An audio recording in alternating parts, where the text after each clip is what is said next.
Saturday night at the Reloved Guitars Workshop, and we've got Joe's partscaster Telecaster in here, and it's a lovely looking thing and just in for a kind of completion tweak. So it's everything about it's pretty good. It just needs a little bit of action adjustment and a tiny bit of, or it needed a tiny action adjustment and a little bit of leveling and check over. And on playing it, I lowered the action and I discovered, first thing to point out, Joe, is the intonation was about a centimetre off. So you see those scratchy marks there, about there, that's where they were, and this is where they need to be. So it's quite a big change. It means that the springs are under pressure, but not too much, so that's fine. At least they won't do any movement. Now, what I did find was my set of these compensated saddles, which I'm going to put on for you because we talked about them, although I haven't had a chance to check in with you. I think they are certainly worth upgrading, and you can have these at a cut price since they've been opened and left in my drawer of parts for the longest while. I think I tried them out on something and put them back in the drawer, so you know you can have them at half price or something like that, because they're just sitting there in a drawer at the moment. So anyway, we'll do that because I think that will be the idea was to make this as good as it can be, and I think that with the small adjustment here, we've got the sort of barrel shaped ones, which means you're a bit compromised on intonation. Here we've got the compensated ones, so there we go. All right, so I'm putting them off to one side. So really, oh, the other thing about this one is we're aiming to keep the original nut if possible, because it's nicely fitted and it's almost perfect. Needs a tiny little bit of width adjustment on all the slots, but apart from that, it's good. This is a Fender licensed neck, and it's a roasted maple neck, and I'm really interested to get the banana tool on this, because this is going to be a classic test of whether my little hypothesis about the difference between the roasted torrefied maple and regular maple comes into play, whether it's true or not. Yeah, everything's good. There was a question about the I don't know what the word would be, the security goodness, the somethingness of one of these neck screws. There was a fear that it was spinning. Yep, that one's spinning as it happens. Let's just check these to make sure. No, that was nice and tight. No, that's nice and tight. Okay, that's nice and tight. So I'm going to leave that to halfway point, but we're going to make a little note there. That's the one we're going to fill and re-drill just to make sure it grips better. It's nothing worse than the feeling of having a spinning neck bolt screw. You want it to be holding beautifully firm. Now, like I said, I've already lowered the action here, and it's not too bad, and we've got a really low action here as well as a result of lowering the action. That was one of my main concerns, is that when we do a lowering of action, we can end up with potentially too low first fret, but I think we're just about there. We might just need to balance the other ones, so we'll get the files out before too long. Anyway, everything else is looking good. We're going to give it a little precision fret level, so really this shouldn't be too long in the doing. So the first thing I'm going to do is slack off the strings, and we'll mark up the frets. And I've had to borrow a high E string from somewhere. I don't think it was a high E string, but it will do for the purposes of this precision leveling, because one was already broken, and I do like to have a full set. Oh, here comes the rain. That was forecast, and I didn't bring my special rain hat or nothing like that, so I'm going to, well, I shall have to get slightly wet when I go out. And I'm still, you may feel pity for me, and you can get out the world's smallest violins now, but I am still having to boost start our Honda engine because we've got a ground fault somewhere in the wiring loom that is draining the battery no matter how far we drive and recharge. It's not the charging system, it's not the alternator, and it's not the battery. So it's clearly a ground, or it's evidently a ground in some part of the thing. And we have spent ages waiting to find somebody capable of examining it and taking care of it. So I'm hoping that we've got an appointment, we've got it booked in for the 10th of October. So I'm struggling my way to the 10th. And of course what happened was,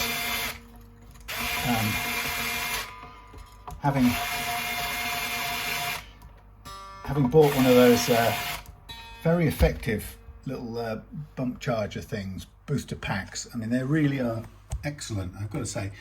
But of course, they're not meant to be used other than really in an emergency. And so, you know, you might think of using it once every sort of year, if that, probably less. But anyway, the point is, I've been using it twice a day over the last 6 months. So I've had to.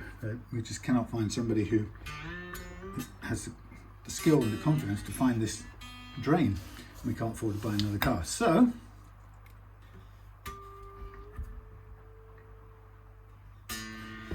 we've used the hell out of this bump unit. And just last week, at the end of last week, what happened was the damn cables that came with the thing finally broke.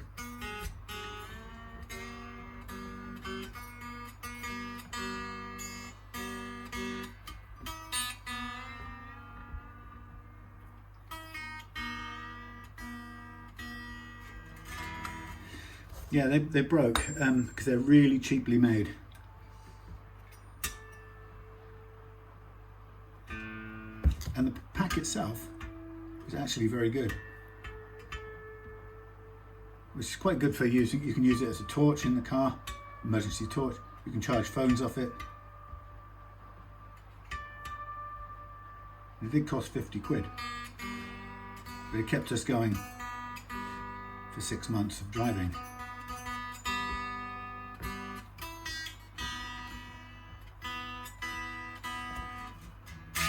Living in a valley, no, not a valley, that was 10 years ago, 20 years ago, 30 years ago. Living in Reseda, there's a freeway. No, living in the countryside, there is no option but to have a car. So we couldn't afford, whatever happened, we could not be caught minus a car. So the thing started to break. I knew it was going to break. I thought about trying to repair it. And then I started looking online for alternatives, replacements for those clips. And of course, very, very difficult to buy the clips anywhere. And that's really annoying because there's nothing actually wrong with them. You know, oh Christ, I'm probably getting texts and stuff. Sorry about interference.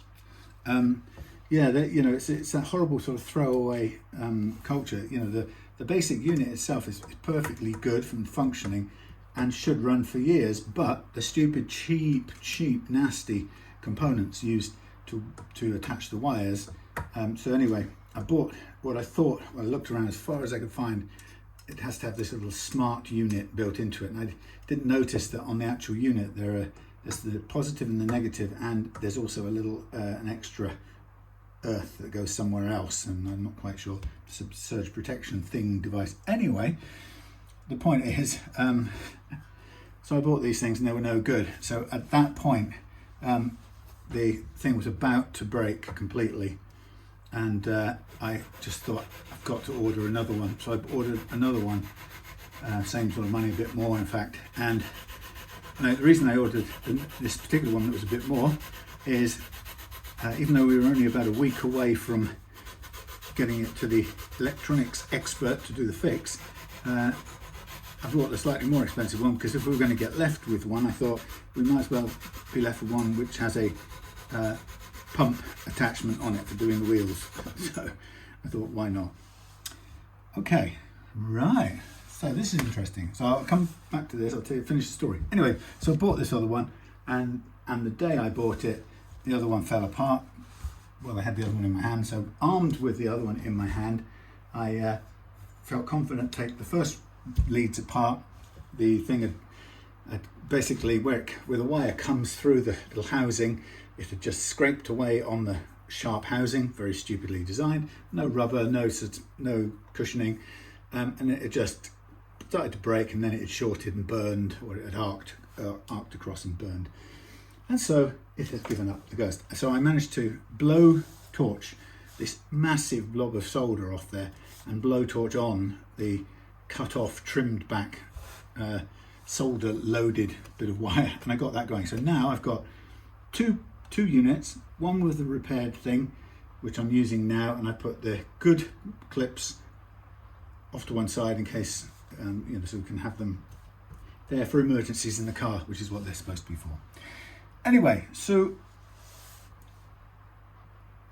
I think, Joe, you remember, if you remember yesterday when you were at my place, I told you about my hunch that I had that the roasted maple had less hills and valleys than the regular maple, and I'd seen it enough times to make me think of it as a bit of a working hypothesis, that there is something about the torrefied maple which, when I do a levelling, particularly when I do that initial diagnostic high E track levelling, that I would be able to see straight away whether this had more or less hills and valleys than any other typical kind of neck, rosewood, maple, whatever. Rosewood and maple, maple and maple, maple and rosewood, whatever. Anyway, I think this confirms what I thought. So I don't know how well you can see this. It's never a good lighting angle, but we'll look from maybe here. So what I'd expect to see is patches, groups, several frets long of nothing being cut at all. So a quick whiz down here, I would say there's one fret on here that's not been touched at all, and it's the last one. That's the only one who hasn't been cut. So if we look at it from this end, we go cut, cut, sort of lightly, heavier, lightly, a little bit heavier, lightly, heavier, heavier, heavier, heavier, heavier, lightly, a bit heavier, heavier, lightly, none. That is unusual, right? That is highly unusual, and it confirms, you hear it here on my video, that this yet again experimentally confirms my hypothesis that, well, I have several hypotheses. One of them, as you've probably heard me talk about other folks, I've said recently, it's taken me 10 years using this leveling method to discover seems to be an interesting truth, and that is that when leveling frets, we're doing two things. We're leveling some actual inherent unevenness of frets as experienced on a neck that's flattened and laid flat with no tension on it, right? There is some, in that position, there is some residual unevenness. Most leveling takes care of that, most conventional leveling. But most of the work that I've been doing over these last 10 years, and the reason I've been using this method, is because probably more important, I can't give you a figure, but more significant is the unevenness caused by the compression of the neck under this string loading. And I've discovered that over the last 10 years, and every time it's borne out true, that hypothesis, is that really what I'm doing is when the neck is loaded, it compresses and bunches, and that creates a set of unevenness between the frets. That's the only unevenness that matters, the unevenness that is there when your strings are on and loaded. It doesn't matter what it does after that. I mean, you can level it flat, or you can rocker, and you can find flat, high, low spots. It doesn't matter. What matters is when your neck is under load and the way you're about to play it is what it's doing then. And most necks I've found, regular necks, go into a typical neck will have 5 or 6 opposing things. So 4 hills, 5 valleys, 5 valleys, 4 hills, 3 valleys, 2 long hills, so on and so forth. There's a bunch of different hills and valleys in the typical topography of the neck, and it varies every single neck. Every neck is uniquely different, because there are, clearly timber is different, wood is different, and so on. Now, what I've noticed recently with roasted maple is that it's been enough times I've done them to go, wait a minute, I'm doing the first pass and my diagnostic run on the high E, and it's also leveling, but it's as much diagnostic about the topography of the neck as it is, getting the thing leveled under load. But the diagnostic pass shows me straight away that this is unusual. And so to me, that's another tick on the roasted maple. That's it's a raw experimental result. It's not highly scientific, but it's highly relevant, because I've been doing this enough and long enough to tell you it's highly relevant. You have to take my word for it, perhaps. So anyway, I'm keeping the same calibration now as I run onto the B track. And what I'm going to do is I do this very light leveling at this point. I'm not really putting any weight onto it. For the first 3 strings, first 2 strings, my main concern is just checking that the strings play when fretted, or the frets play nicely when fretted. I can see there's a high area around here, relatively speaking, but that it doesn't change from the fact that it still doesn't have the typical pits and valleys and hills that the normal neck will have.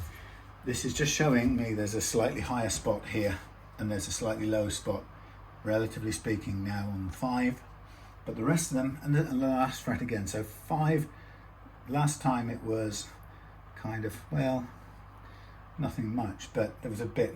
12 was a bit barely touching, and the last one, 21, was definitely low, relatively speaking, under pressure. Dum dum dum dum dum dum. Anyway, now this cut fret here has now translated into not touching here. So this fret, we know that it's a little bit stuck up at the end, but probably a little bit flattened, or lower, possibly slightly flatter at that next track. I don't think it's like a dip going this way, although that's entirely possible, by the way, but I don't really have the means of measuring it. But it's not critical to know what it is to be able to name it. Sorry, it's not critical to be able to name it or even articulate why it's there. But I can tell you, for example, if that's slightly low here, it will have a slight implication, because this being slightly low relative to this one will make this one perform relatively high. But it's not so bad at this chosen action that it prevents it playing. Now we've got a 9.5 inch radius here, and I've done this adjustment, I think I did it by eye last night, so I haven't really measured it. I set the relief as well dead flat. Let's just see what we've got here. Okay, so we've got 1.5, a bit lower. So this one can come down a little bit.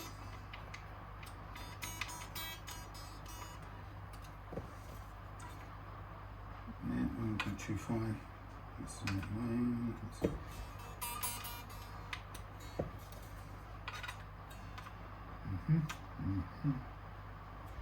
That's a good low action, that. Possibly a fraction too low on the base couple, but I like to test, push things, so I don't want to chicken out on it. Let's go with what we've got, a tiny tweak on the high E.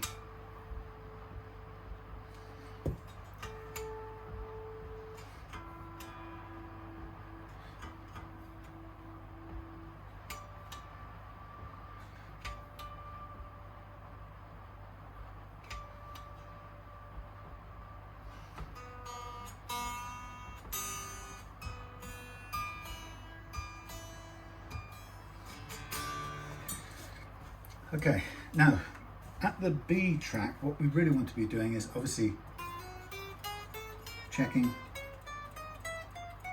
that each note plays. But at this point, we also want to be checking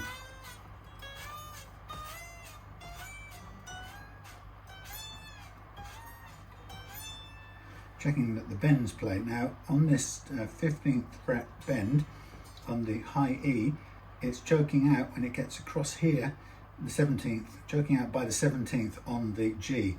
So let's just remember that 15th choking, not too bad.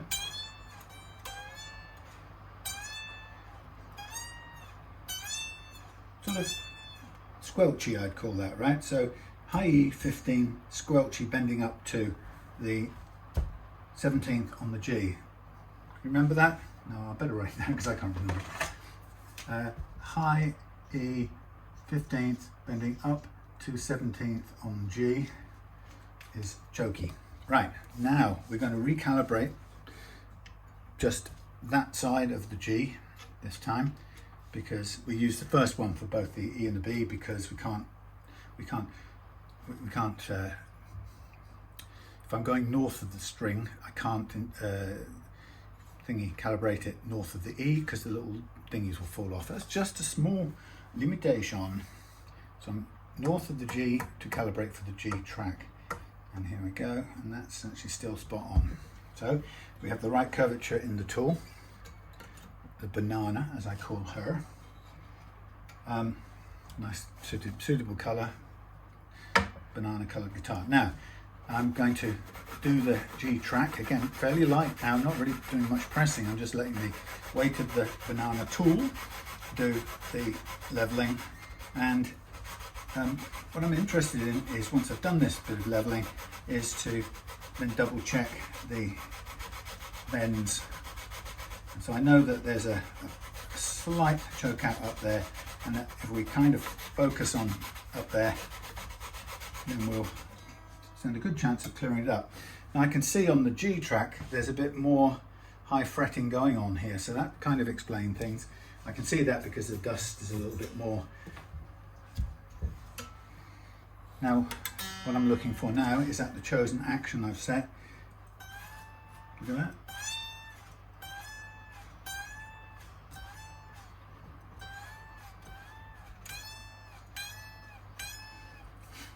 That's better than it was. So that's just hearing, that's cleared that up. That little paying attention to the 17th here has just cleared that up.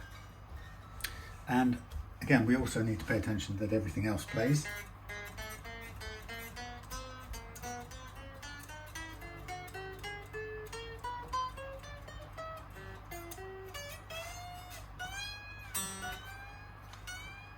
I'm going to do a tiny bit more up there on that G track, as I call it, but very close to that being enough.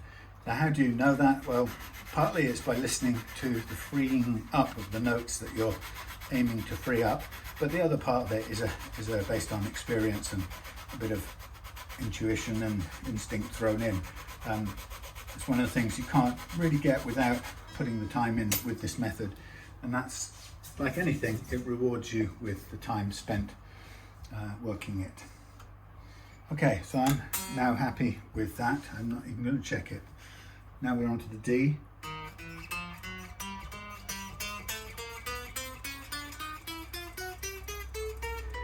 The D has a tiny bit of what I would call frizzle going up, which I expect from the wound strings now.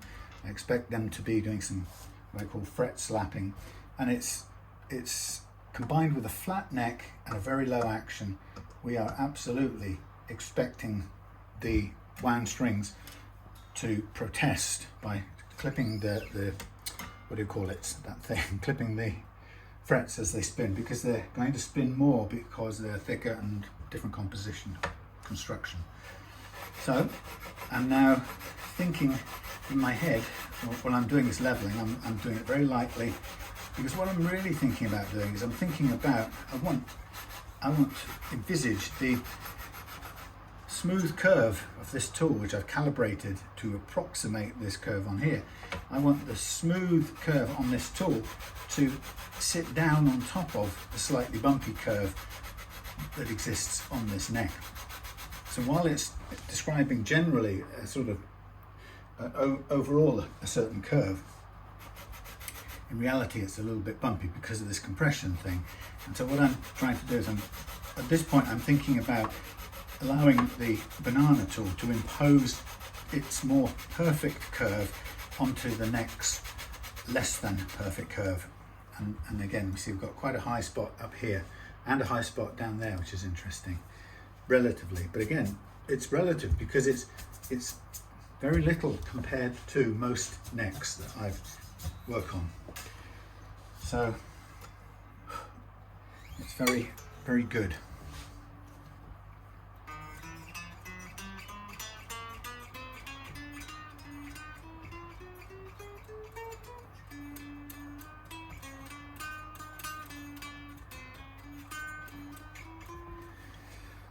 I think for the action that we're at, which is some way, it's actually a little bit below 125, it's very low. I'm going to call that a good one. And we're going to calibrate now for the A and go onwards. So does it mean if you have a roasted maple neck, torrified maple neck, does it mean it's going to be so accurate that we don't need to do? No, it doesn't. It means it's pound for pound better by default than most. It seems to be better than most non-torrified maple necks, which is a good start point because it means I'm confident that it means I can set it to a really low challenging action and get there without with very little fret metal loss. Whoops, stay there. Thank you. Do as you are told. Stay on the other side of there. Doesn't want to do it.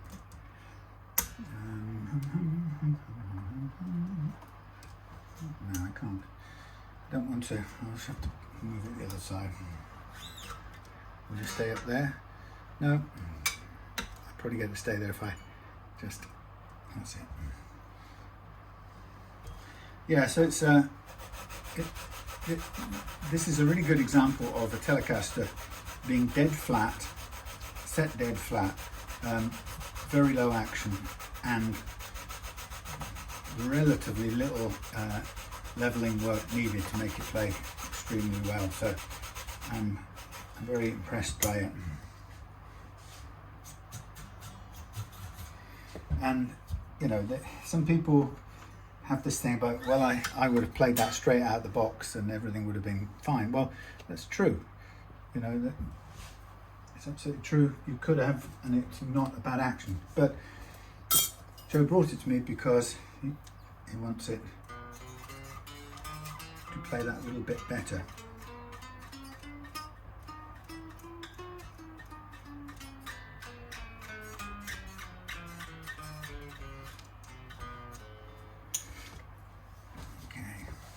Final calibration for the low E, and this of course is the one that's likely to spin the most and make the most slap. Okay,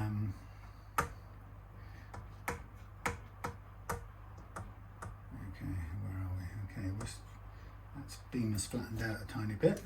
The amount of adjustment I'd make on this is so small, it's minuscule. There we are. Again, it's instinctive, or based on experience and practice, how you know how much to do or not. Okay, so this is the final track on the neck, and I'm going to move on next after this to taking all the strings off, and then we'll be masking off the fingerboard and re-crowning the frets.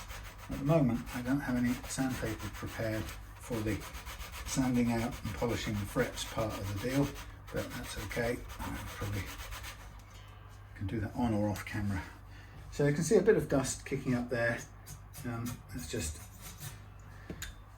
Again, pretty much even across everywhere.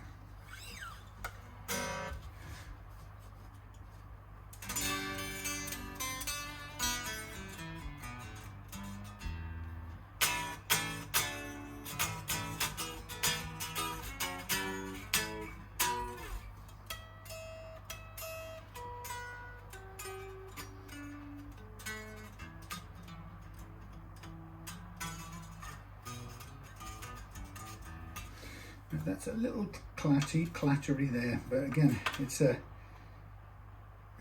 really even at 1.5, which is my normal target. So I'm just gonna give that little tweak there, because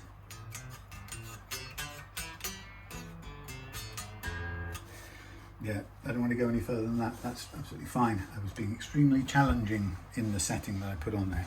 Okay, so time to move the strings. While I'm there, tell you what, no, while I'm there, let's just do this back up.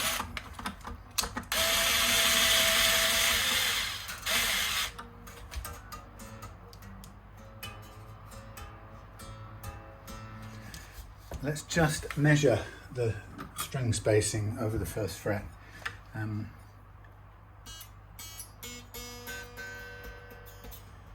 Just a fraction low on the D. Actually, on all the bass strings. That's slightly. This is why I was kind of half and half about changing it, because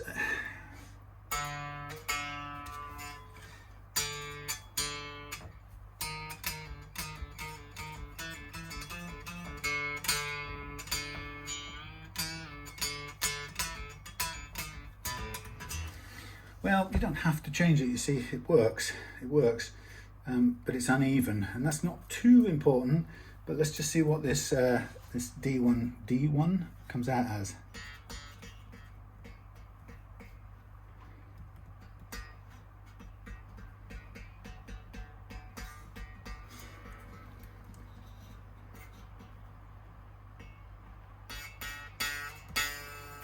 Barely on 2.5. That's not the end of the world, but it is lower than those. So if we were being correct, to be fair, we would take those down a tiny bit to match. And I suppose it'd be good to make sure there's no, given this is bone, to make sure there's no grip going on here. So let's have that. A little bit of pencil lead in there to try to just mark up the slot so I can see I'm cutting backwards rather than downwards. It's very precise, I'm afraid, this one. If I get it wrong, I will have to go with the tusk, and actually I got a white tusk nut through the deliveries today anyway, so I didn't have that when we talked yesterday. So we were proposing, at worst comes to worst, a black one to be used, but it's not necessary now. So I just want to try with this not so sharp pencil to give me a sharp point.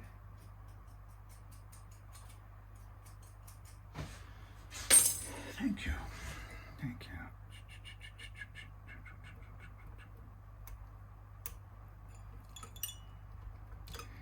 Okay, let's give you a zoom up so you can see what I'm doing. There we go. Bit of a different view, sort of. Right. So, what am I looking for? Oh yes, I'm looking for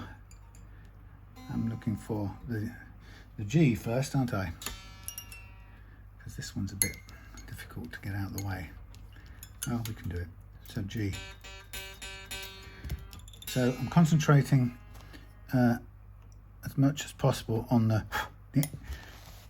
widening. Here we go, 17.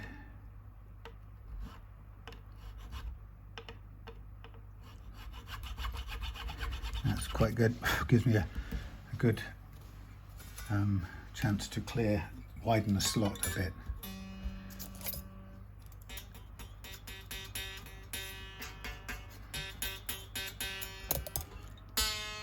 Tiny bit more.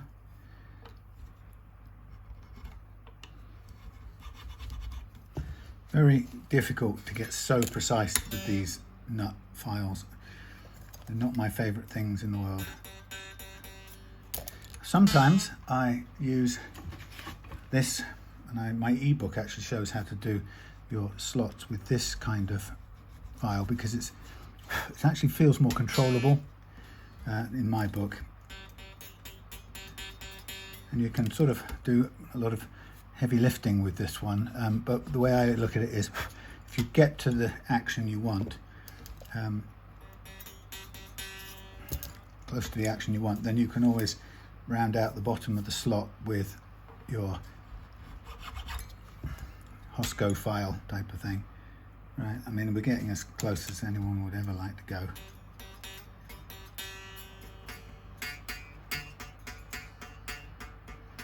That's barely there, but we're so close. We're so close.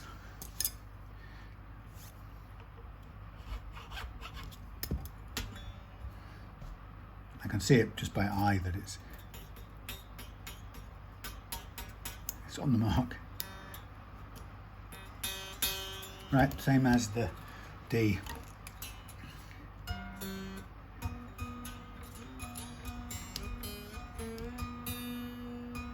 Of course, when you take the action down, as I did yesterday when I was testing it, what obviously goes down with it is the first fret action, so it can suddenly seem suddenly too little. So I'm kind of leaning backwards here to widen the fret slot, the nut slot first of all, which means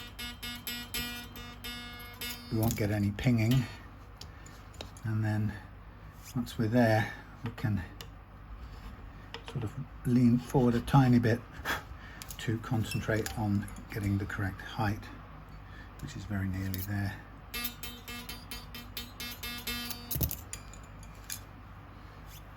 Wow, it's pedaling down. That'll do. Visually I can see that will be fine.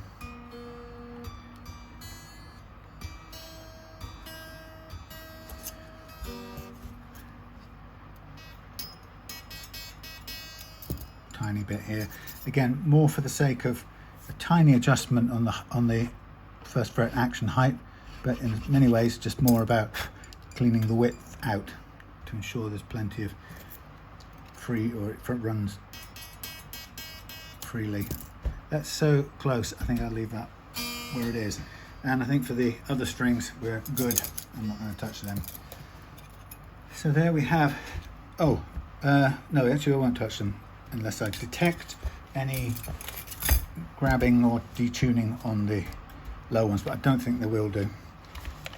Seems to be right. So I'll get my, what you can call it, equipment, my leveling equipment, put it away, put away my nut files, put away my nut files, take off the strings. Time now. Hello, there we go.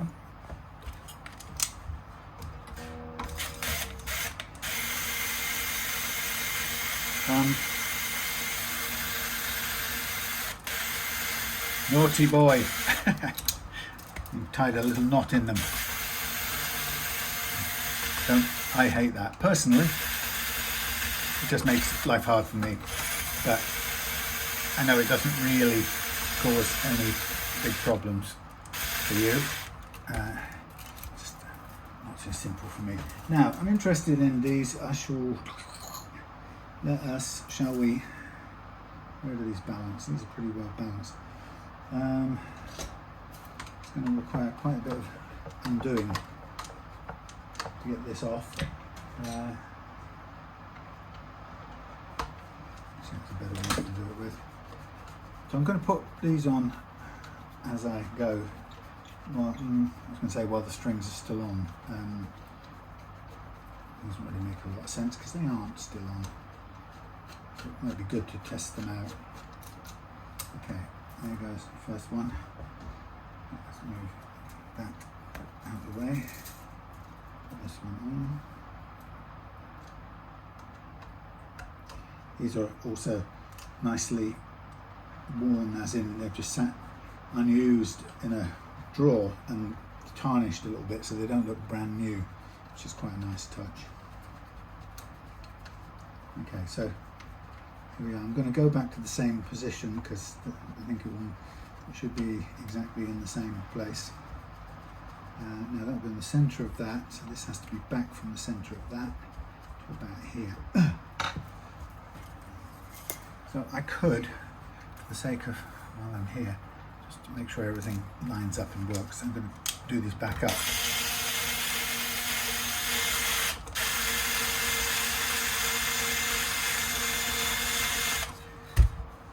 That's not where I want to put it on. I put it on the wrong, put it in the wrong slot. I don't think I was that mad.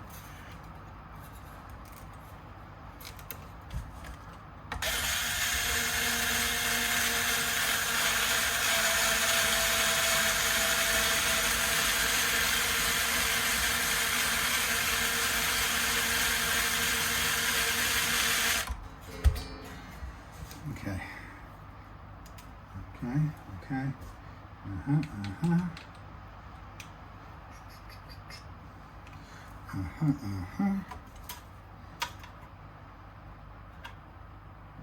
One five, too low.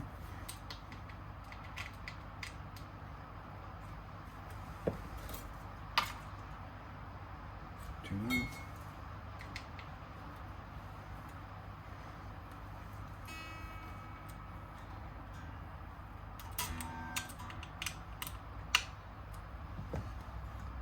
Oops, got no reference point to tune it. Right, I think I'll just let me just do these other ones.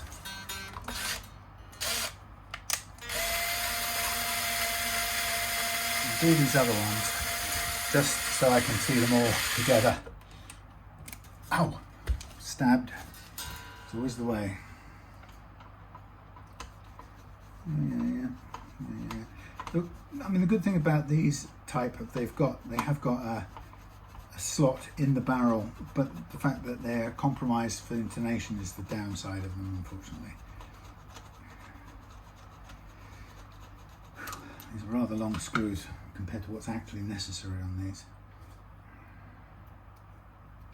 I'm going to get soaked when I go out later. It's a Saturday night. In a world that's going to hell in a handmaiden or something.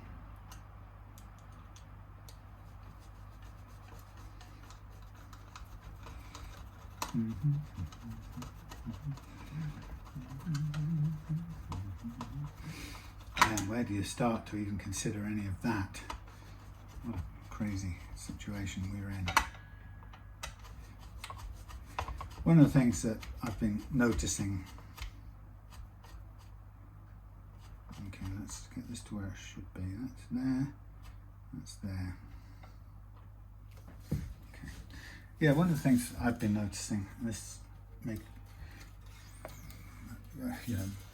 as with all things, I've said it a trillion times before, you may disagree with me, and that's fine, but we have to live on the same planet whilst disagreeing with each other. So let us not make it some sort of reason to go to war with each other, metaphorically or literally. If we disagree, we have to get better than that.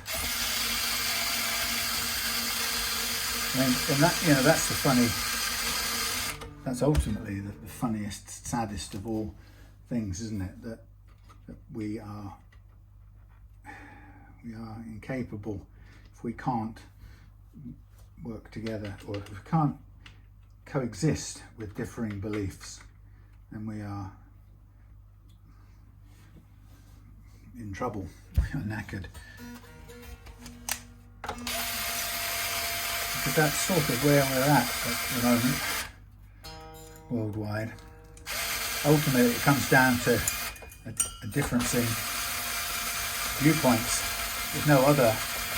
It's only the only thing that ever leads us to warring with each other is what's in our collective or even individuals' heads. Quite often individuals in the weirdest sort of way, which, you know, we all, every single one of us finds at one level completely insane. You know, that the world's, the direction we're going in is currently dictated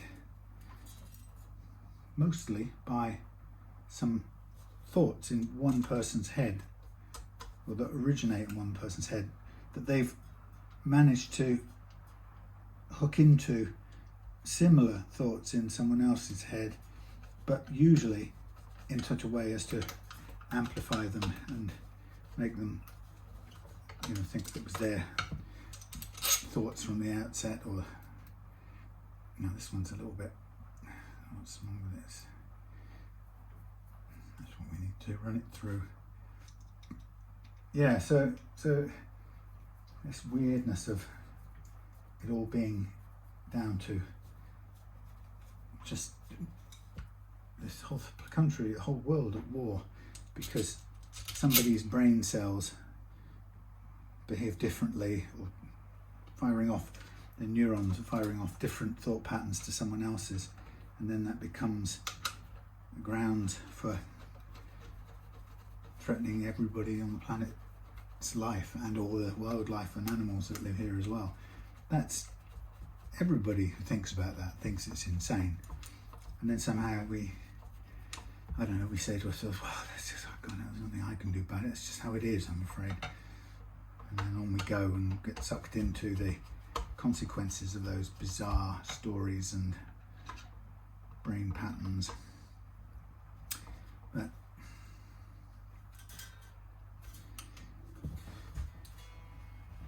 But that's why I think that it does come down, there is an important part of how we are right here and right now, in this, you know, when just any moment when either you're online on YouTube, or maybe you're walking down the street, or you're on the motorway in your car and you see something that makes you angry because you think it challenges your very existence or a sense of self or something like that.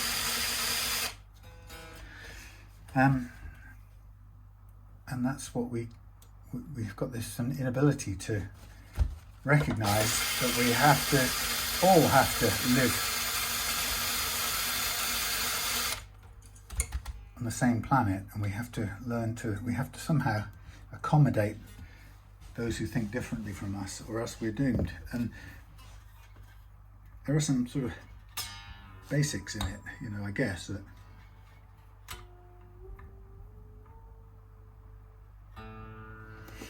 insofar as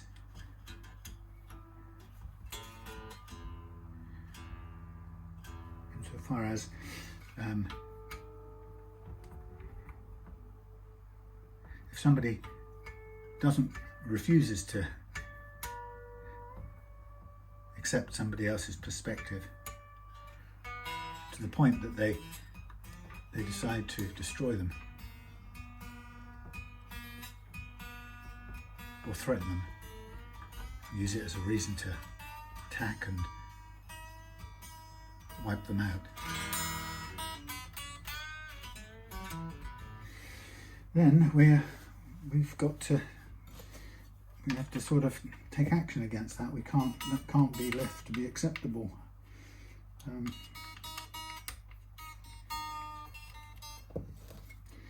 But unfortunately, the world seems to work weirdly differently from that. And people think, if you think differently from me, then that's grounds for me to attack you, which is terrible. Get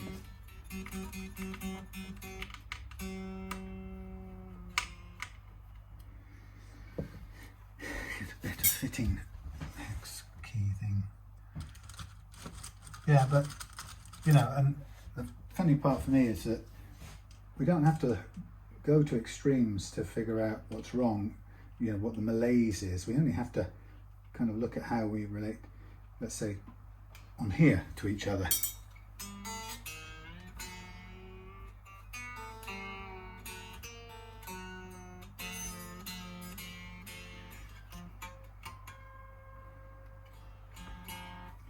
So if people can't get on with somebody, can't allow someone to have a different view on here without attacking them, then you are the cause. You are the cause of the problem. You're part of the problem, because that's where it goes. It's what, there's no separate thing. It's just,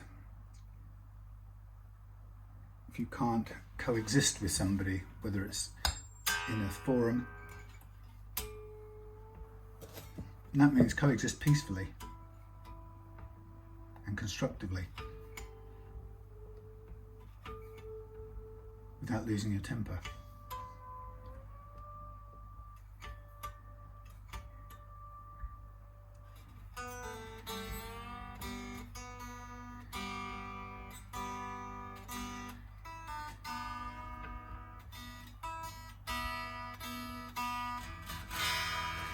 That's really what all those big pompous leaders are doing, is they're losing their temper, and that leads them into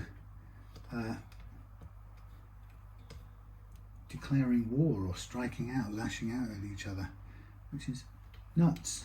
Oh, completely madness, nuts.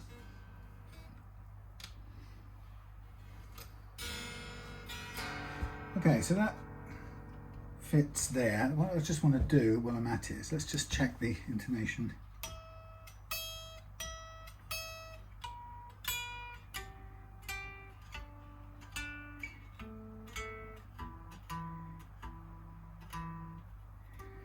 It's just not great strings for it, but I just want to do it at this point to make sure we get a good intonation when time is right to put new strings on. Just sort of checking halfway along here. Yeah, the thing, it really does come down to this idea that whether you think you have to share the planet with somebody or not. Okay. Where's the input? Hello.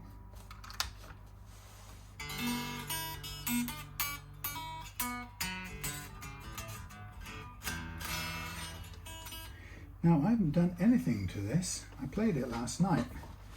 Why? Weird.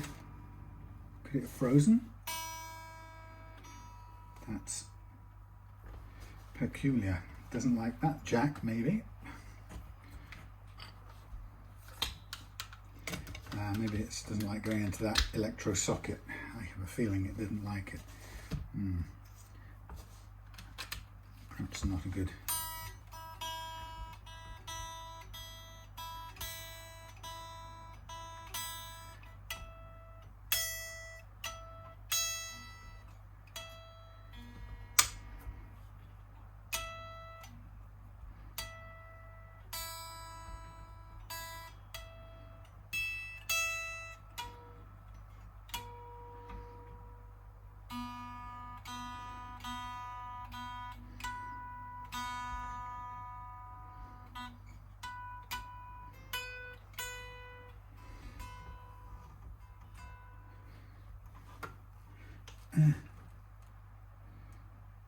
What am I doing here?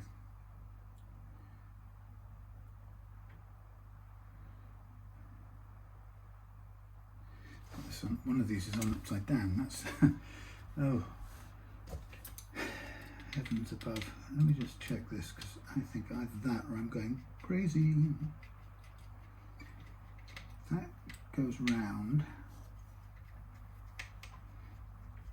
That's behind and that's front. Front, behind, front, behind. So this must be somehow the wrong way around. I think either that, or we'll have to go back to the originals, which isn't the end of the world, but I don't quite understand why I'm going so losing my mind here. Can I get this off without doing that? No, let's see if I can do this. It's one of these sort of Rubik's Cube type puzzles that I've never been able to understand. Let's try it. Right. What happens if I flip it over that way? We are forward back. So there absolutely is a reversaled way. And this one was reversaled. How weird. How weird indeed.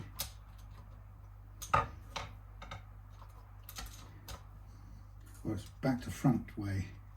This reverses the stagger.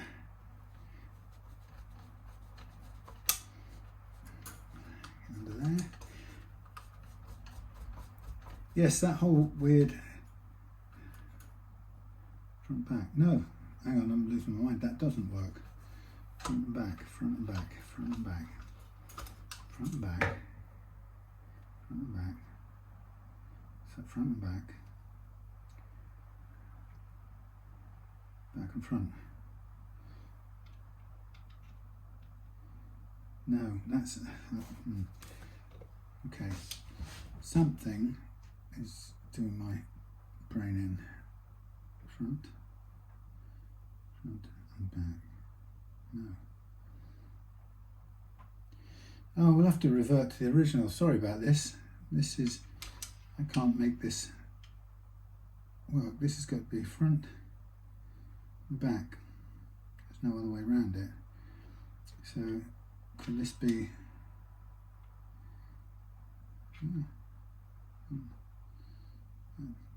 No, there is no two ways about it. That is front and back. No, it definitely doesn't work. Oh well, how strange. Let me just put these, well, we'll leave these off for now. Let's get the strings off. Sorry about that little detour, just to discover that I've got a mismatched set of these things, which is, might be why I never used them in the first place. So let's leave that off to one side. And we'll put the originals back on.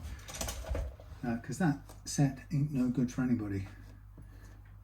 We've got one that tips the wrong way, so there's no point me even keeping them because I can't put them. It doesn't even work with a 3 wound and 4 and 2 set of strings, which you think it might do. Right, these are coming off. These coming off. Oh yes. Anyway.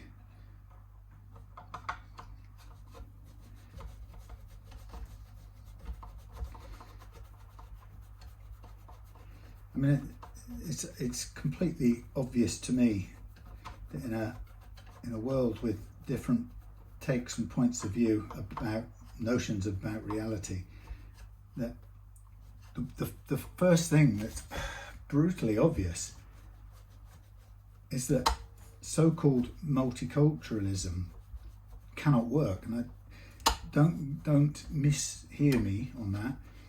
What it means is, the temptation is too great when you mix up cultures. There's an implicit sort of idea, I think. People have some sort of implicit idea that their cultures will blend together and compromise their viewpoints, you know, and that you'll get in the end, you'll get a kind of mixture of blended viewpoints. But the nature of dogma and religions particularly isn't like that. That doesn't happen. What you get is conflict between them, and one becoming supreme over the others or over another, and it just doesn't work. So it's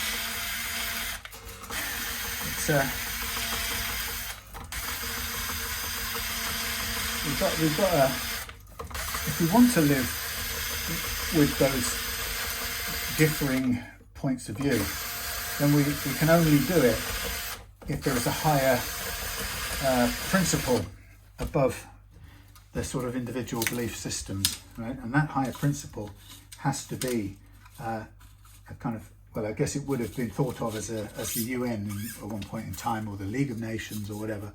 You know, the idea that whatever our differences, you know, we agree to some common rule of law as human beings on the planet, and that will somehow protect us. When all else is wrong, we can refer back to the thing that we have in common, which is a desire for basic human rights, freedom of practice our own religion, whatever, freedom of speech, all the kind of things that the United Nations likes to have as a sort of universal human rights. But problem is that only works for peoples and cultures that recognize that that's the truth, that's the only way that people of strong opinions about the world are going to coexist without there being perpetual conflict. You have to share that understanding. So the problem is, when you come against people who don't share that understanding, you haven't got a hope at all of making such a system work. Hence the UN doesn't work for lots of reasons, but partly because the people it seeks to invite into that way of thinking actually don't share it. They generally don't want to hold something above their view frame. Let's take a religion like Islam. Islam sort of has an explanation for its believers of how the world came to be and what governs it and how everything should be, always was and should be and will always be, and so on. Now, you have to, if I'm right, and that the only way you can live in constructive peace with different view systems of thinking like that is if we all have a meta understanding that the only way we can live in peace with our different views is to have one thing that we share in common, which is an understanding that our common humanity and the ability to live in peace and practice our own ways of thinking and doing things is that is vital and can only be done by all of us agreeing that that principle is more important actually than the content of the thing we say we believe in. In the case of Islam, the story of how the world came about and the role of the prophet and this, that and the other. And the problem is, almost by definition, those who are strongly into religious belief systems, they are all encompassing and there is no space at all or inclination for that higher order principle. So, in other words, if we agreed in this idea that our shared humanity is more important and has to take precedence over the contents of our individual belief systems, even if it's something we all agree on and call our higher purpose shared belief system, then that has to be the members of this group of people on the planet who wish to live in peace and recognise the things that are required of us in order to live in peace. There has to come a time where we are bound by that, and somebody, the greater order, or the constitution, then says, you can't do that. It's infringing on the overall right of all of us to live in peace. If you go ahead and do that, Russia, or if you go ahead and do that, Iran, or whoever wants to come into someone's country and change the way things are done. But the problem is we don't have that common understanding, and I don't actually have any confidence that we can take the world as it is now and invite or even interest many of the people,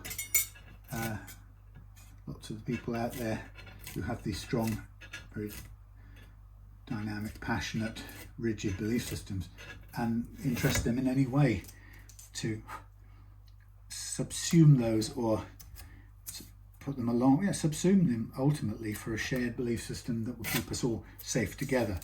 Because some of those belief systems are absolutely built on a sense of identity, which is it's our destiny and right to conquer everyone else, for example. So if that's part of your story, your dogma, that thing you choose to believe that makes you feel like part of this identifiable group, if being a warrior and conquering people who don't think like you is absolutely part of your makeup, then you absolutely aren't going to agree to a higher order purpose above that, which is actually, we have to subsume that in order to get on with each other. So your overarching desire to conquer the world and convert it all to your religion or way of doing things cannot be at the cost of our joint peace, our shared stability. And you can see straight away who absolutely would not be bound by that. Now, I know that there are people who, when I say something like that, they would be, they would go, yeah, but the NATO's never been bound by it, you know. You'd have to give me a good, strong argument about exactly what example demonstrates the transgression of the principle I've just outlined, and maybe it would be an interesting discussion. But I can equally give you some very quick examples of exactly how it is being transgressed, as in, or the peoples, the cultures that are demonstrating they have no interest in a shared value system that stands above their individual nuances and differences, or peculiar local preferences, shall we say. So, you know, and it comes down to deadly simple things like, if you're a Muslim and you want to live peacefully in the world, now that's a big if, okay, and there's absolutely no truthful guarantee that that is what anyone of that faith wants to do, first and foremost. But if you are, and that's what you want to do, then you have to allow, for example, other people in places you go to, which aren't ostensibly your culture, but even if you live next door to them and it was a big borderless world, you still would need to allow those people to do what, you know, live in ways that they think is acceptable, even if you don't. Now that's really tricky, because somebody will then say, well, then why can't you leave, if we live in Britain but we follow a tradition that says girls should be, you know, circumcised is a very incorrect description, but you know, that's normal, that's part of what we do. Just because you don't do it doesn't mean you can tell us not to do it. And that's why, that's one of the reasons, probably in a short summary, one of the reasons why we shouldn't be destroying individual countries and identities in such a hurry, you know, because at least they provide a unit of difference which you can arrange yourself around and say, well, you might not agree, but in this country here, which is a sovereign, that's the idea of sovereignty, this country is sovereign, and whether you like it or not, we actually do that kind of stuff, and we think it's normal. And us people in the West who might not like that idea of things, the truth is we have to accept and not interfere with you doing it in your region, your sovereign region, because the principle asserts that no matter what I think about it, you are sovereign and you have the right to do it. Now, what it means for me is, if I don't agree with it or like it, then I'm not going to go and stay in your place, because I don't like being subject to it. And what it also means is, if you come to my sovereign boundaried place, our sovereign boundaried identified club, whatever you call it, land, then it doesn't automatically, your belief system doesn't automatically give you a right to do that when it contravenes or goes against our set norms. You see, so you can't have one imposed on all of the world unless the world all agrees it.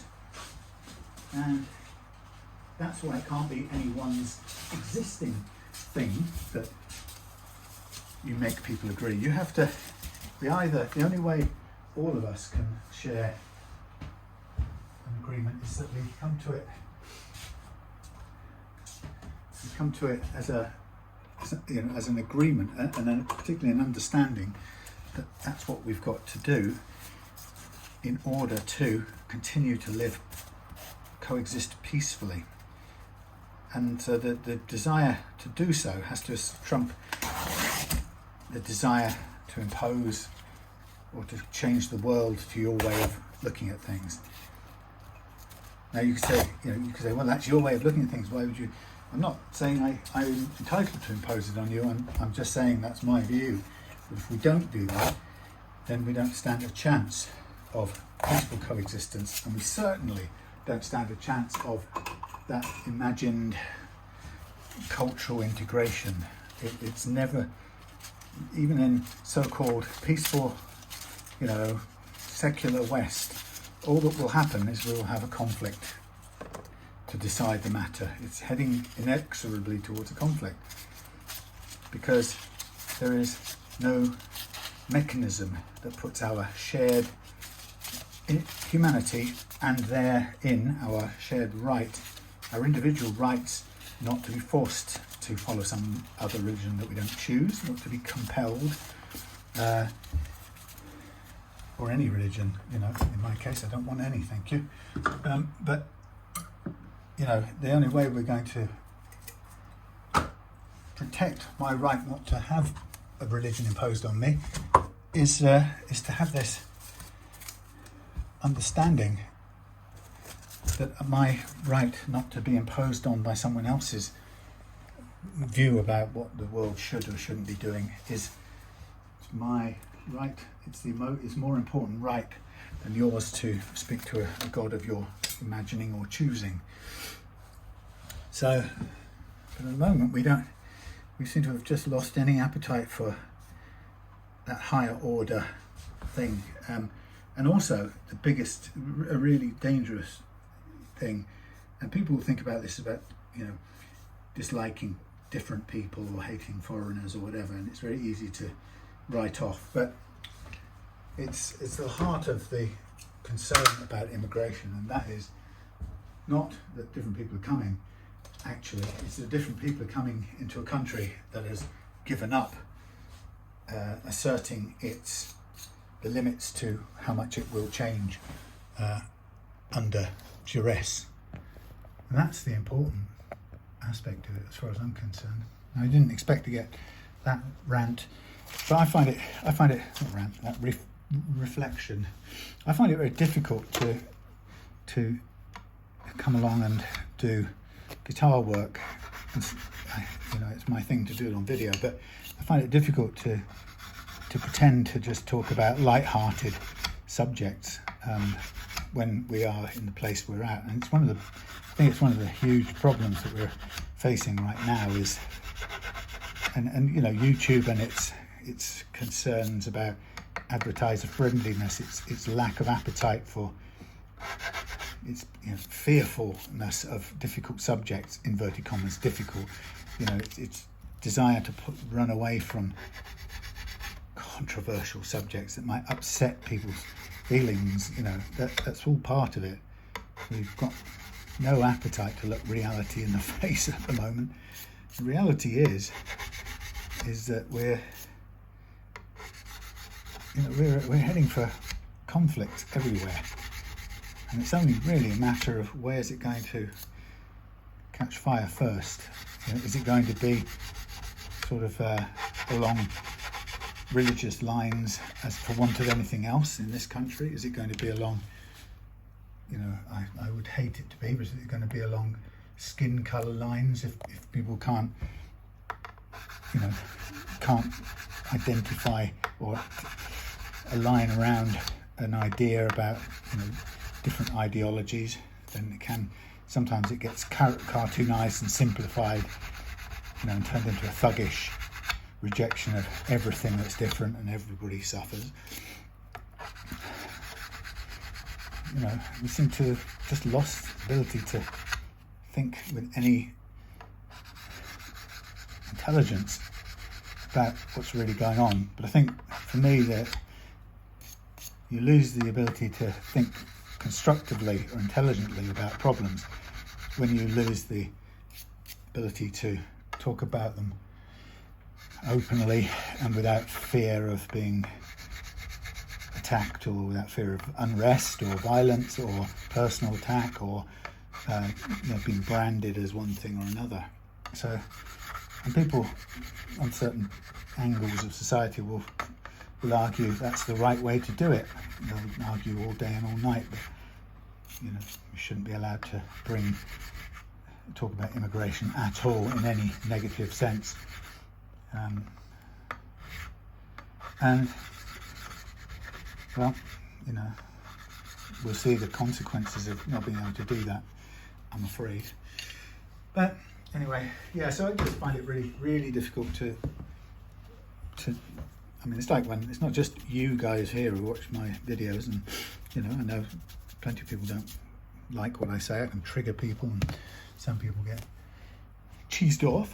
Some people get rude, which I don't tolerate, but I'm not really built, even in company, I'm not really built for, I don't know what the expression would be, but superficial chit chat when there is so much important, difficult stuff going on in the world.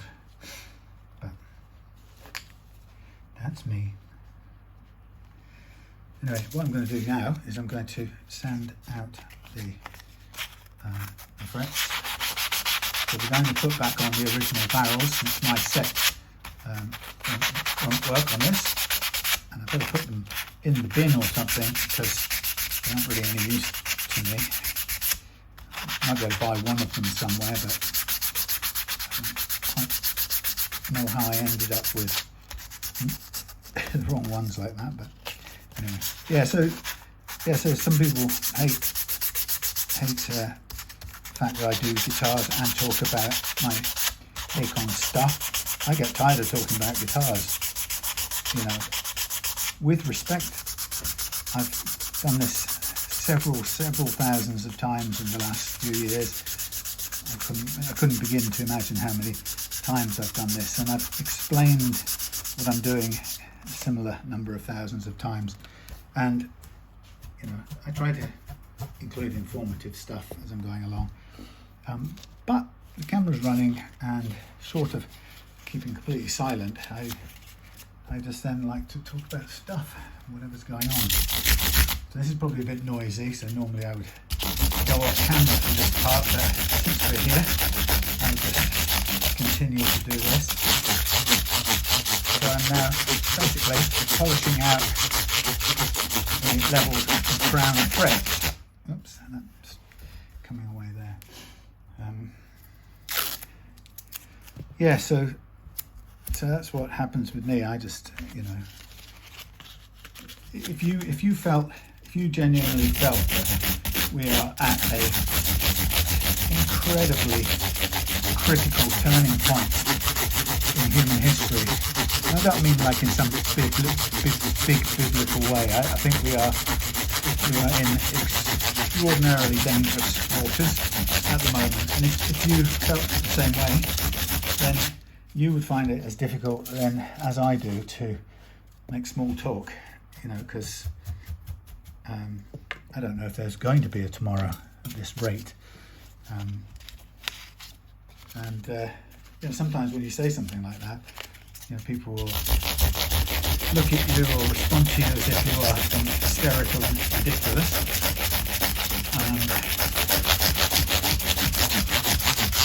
But I think I'm being fairly realistic.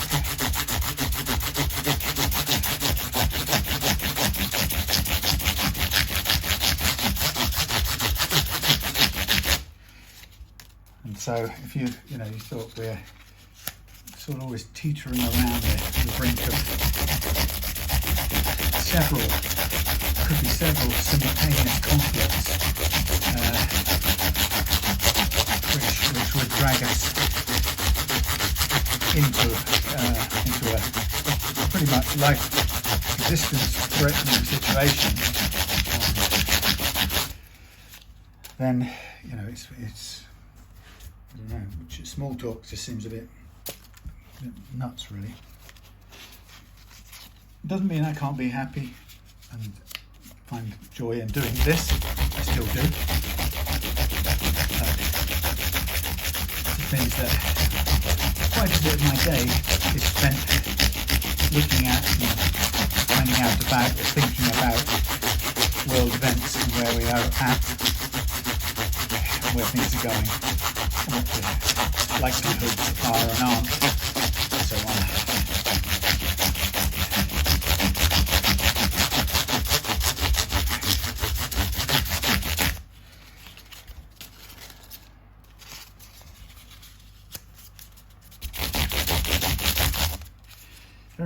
There are things that we all instinctively know, but certainly in Britain we are behaving as if we don't know. And I'll give you one of them in a sort of not coded fashion, but in a downplayed sort of way. So, for example, I think a lot of people know that the Russian president is getting away with doing what he's doing because he's done a very good job in bullying and frightening the West with his kind of finger on the button type of continued threats and rhetoric. And even the people who claim to be objecting to that any involvement in that conflict, they claim to be doing it from some sort of NATO critical position. Actually, what you will always hear from their analysis or their reasons is fear. Fear that he's got this and he's got that and he could destroy us like this and we could all die, and is it worth it just for this country, that, so on and so on. But so the principle is that we all know that if we live in fear of the bully, we all know that all that happens is that the bully abuses people harder and more. So the more fearful you are, the more you're victimised by that person, who is essentially cowardly, small and inadequate, but gets a sense of strength and temporary strength and purpose from frightening people. The bullying is about mental fear, not about the physical blows. It's about how somebody who frightens you physically lives in your head and then controls you through your fear. And we all know that is true, right? Even if you don't know what I'm saying now, you still know that's true, because it's always been true. So we know that the bully exists that way and does what they like because you fear them, and they prey only, they manipulate your fear, and they hit you because they know you won't hit them back. That's why they're essentially cowardly, because they won't hit you. If they thought for 1 second you'd hit them back in the playground, they wouldn't do it. You know for a fact that's true. They don't go along and pick anybody randomly in the playground who could be the same size as them, have more muscles than them, and look tougher than them, and hit them to try and find out what like they are. They don't. They hit the people they judge by careful observation, right? By size, by all the other signals. They judge the people who are weaker than them, and then they hit them because they know that they can frighten them, and they bully them physically to induce fear, and then they control them by fear from that point onwards. Now we know this is true, right? And what does anyone ever tell you the only way out? The only true, clean way out of being bullied? You know what it is. You've got to feel the fear, because you can't stop that. And people think that everybody tells themselves they're going to go away and study, Krav Maga or Jeet Kune Do or whatever, until in their minds, their fantasy, they're going to become you know, the greatest martial artists ever to have lived in the West, and then, oh then, they will go back and punish the bully for having lived in their heads, make them suffer with a little bit of physical aggression, but a ton of intimidation. And the truth is, that never happens, right? And so most of us who know what you who know what I'm talking about, most of you never did. The majority of us never did confront the bully, either because we got strong enough and tough enough, or because we got to push to our limits. Some people did, and have a story about how eventually it got so bad, the misery, the fear got so great that they suddenly lost the fear of being hit, and so they lashed out, and as soon as they did, the bully stopped. And you know why? Not because you were such a hero, it's because it was no longer easy pickings, right? Like a shark doesn't think about it, but it doesn't want to go and fight people for food. It wants the fish that's already half eaten, its tail chopped off, that can't run away. It doesn't want to compete for food. It wants to get it as easy as it can. And the same is true with, you know, the sort of dead-eyed bully. And the same is true right now, the situation we're in.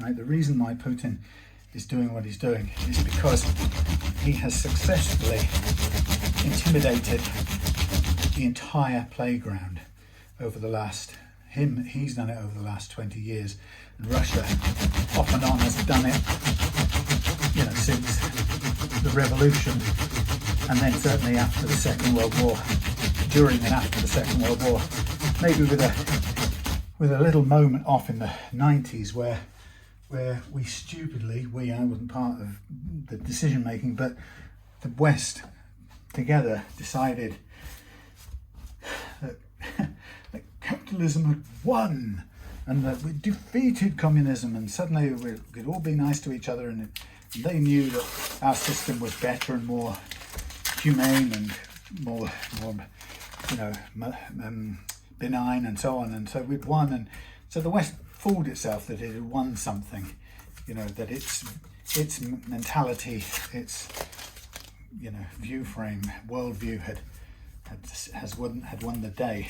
And that was the euphoria of the bully just going away on holiday, right?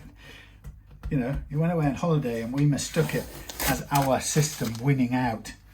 And then he came back from holiday with a disguise. And we said, oh, it's someone else. Look, he's changed. We can do business. I looked into his eyes and I could see his soul and I could do business with him. And he didn't. He just bided his time and came back and bullied harder and harder than before. And the problem is is that you and I know that it doesn't get any more complex than the bully thing. We have not supported Ukraine to win, to preserve its own sovereignty and its right to be a democracy and not be invaded and imposed on. We have not supported them in a way that we have every right to, and they have every right to ask for, because we are afraid. And that thing alone is the green light to Russian leaders. It always has been and always will be.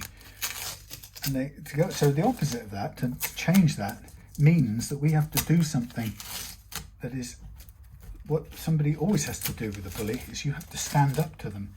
And when you stand up to the bully, it is the only way to ending it. But you know what happens? You risk, maybe you get killed, maybe you get your nose splattered over your face. Maybe the bully pulls out a gun and it all goes horribly wrong. But the alternative is to live in fear forever, right? And you know that from the low-level school playground. And we know that as adults, and it hasn't changed. And we're terrified of that being true. Because what it means is there's no way around this. We have to stand up against this international bully, I'm afraid. And that implies, without doubt, a real risk that this international bully might get so angry that he presses his button, the deadly button that we're so afraid of. Now, the point is, you know, it's a little bit different from any situation we had at school, because, you know, in this modern state of affairs, we have a situation where everybody's listening to this man making his nuclear threats, as if, and think about it, when you hear them talk about it, he's talking, we're listening to him, we tell the world that we believe he's the only one with those weapons. The way we respond to it internationally, the way we discuss it in our politics, in our, you know, commons and wherever, in our pundit discussions, we actually carry on as if he's the only one that has the strength and the wicked weapons, and, you know, it's all down to what he will do. Well, isn't that just incredibly twisted, right?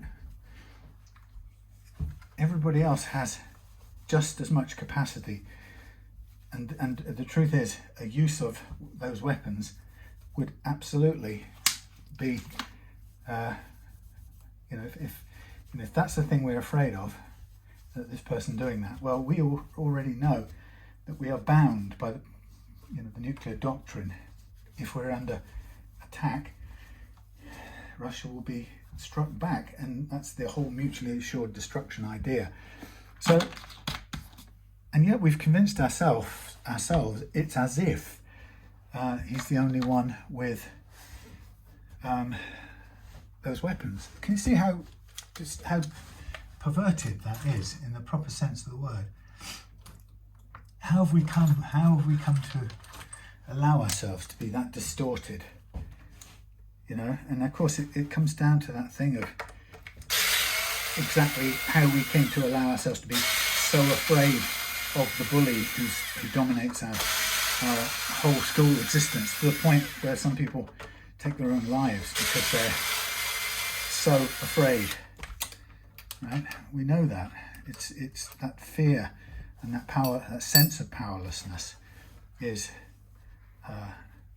just unbearable. Look at that. So that's been filled with something before, or there's some putty or something's been put in here to try and fill it up and pack it out a bit more. So what I'm going to do, changing the subject for a moment, is I'm going to check the size of it, and I'm going to insert some hardwood in there. There we go. Probably just tap that in, actually. You might not even need glue, but put some glue anyway. Yeah, you know, so I'm just trying to sort of say, we've like scared school children, we've completely lost our power, given away our power. And I don't mean our swaggering power to go and contribute to a massive, you know, planet-threatening event. You know, that's not the power I'm talking about. But we are not cowering children in the playground, convinced, or sorry, maybe we are. We've become convinced that we have no strength, and that the bully in front of us has all the strength, and as such they've got all the power. That their job, they are the ones who have the right and the power to intimidate us and, you know, live in our heads overnight through the school holidays and so on. And that, as we all know, that when we do that, the person who gets pleasure and accrues power from our misery and our suffering does it more. Absolutely does it more, because it's pleasurable, it gives them power, and they know absolutely they can get away with it.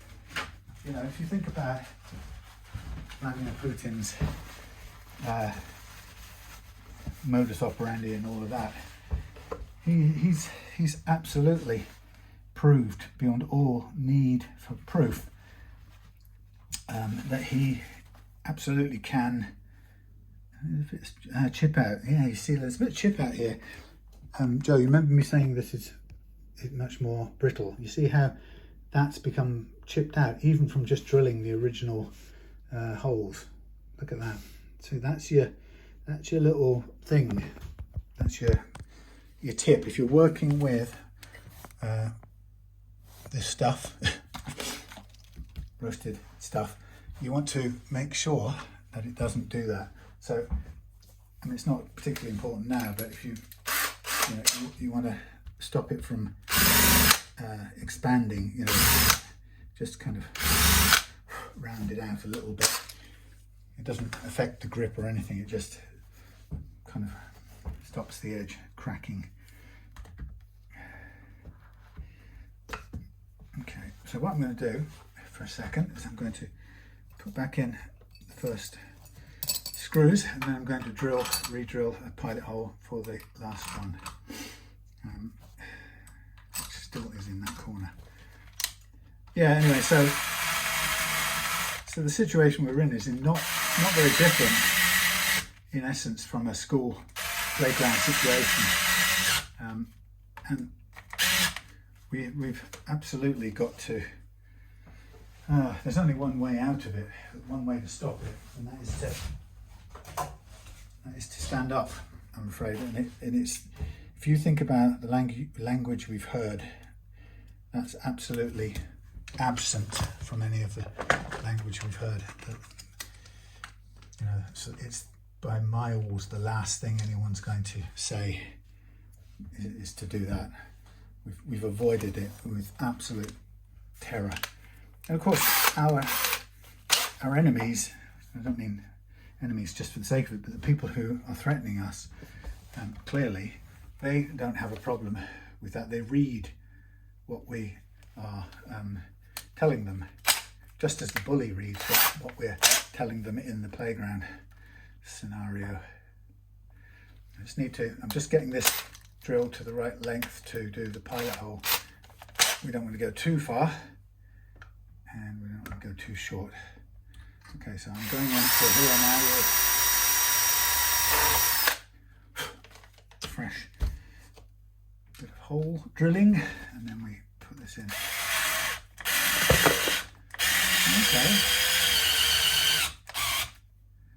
Okay, and do everything up. All right, yeah. So as you can hear, my take on it is that I recognize that at the beginning I was pretty scared, like everyone. I had that sort of, oh no, if Ukraine even started to win, we're doomed. This person's going to, well, this person, being a classic bully, is either going to do it or they aren't. And we need to take heart and have some courage. I think that's the thing I've come to the conclusion. Because some people would have you believe that life at any cost is worth living, and I get it. I've always been somebody who didn't want to try and solve problems that way. I'd much rather believe that we could have a peaceful negotiation, and even to the point that some people I know would rather just now rather that Trump got into power, negotiated away a third or a half of Ukraine, so that we could all go back to our Western way of consuming and so on and so forth. I know there are people who really, really want that, because surely it's better than the whole world going up in a nuclear mushroom cloud, right? Well, if you're thinking in purely utilitarian terms, maybe you're happy to give half of someone else's country, for another 10, 20 years of so-called peace in your own, or at least to go back to living in the style to which you had become accustomed. But that's not great for the person whose half of whose country was given away, or all of it probably would be the outcome. So it's not great for them. And of course we know that it won't stop there, because bullies never do, unless something else happens to them. But then the next bully will come along, and having read the Western appetite for standing up for the things the West says matters to it, they will have read the appetite we have, and they will go about relating to us in a very similar sort of way. So frankly, I've come really to the point of view that I don't want to live the rest of my life in fear, and I would rather that as a group of democratic countries, I would rather we risked everything for a chance to have a quality of, or for the international order, basically, for more countries to be able to live free from the influence of international terrorist stroke bullies. So that's what I've come to. And yes, you could say, oh, that's because you're an old boomer and you've come to the end of your days. Well, maybe there's part of that in it, But I don't want to live in fear of bullies. I did in my childhood. I don't want to do it anymore.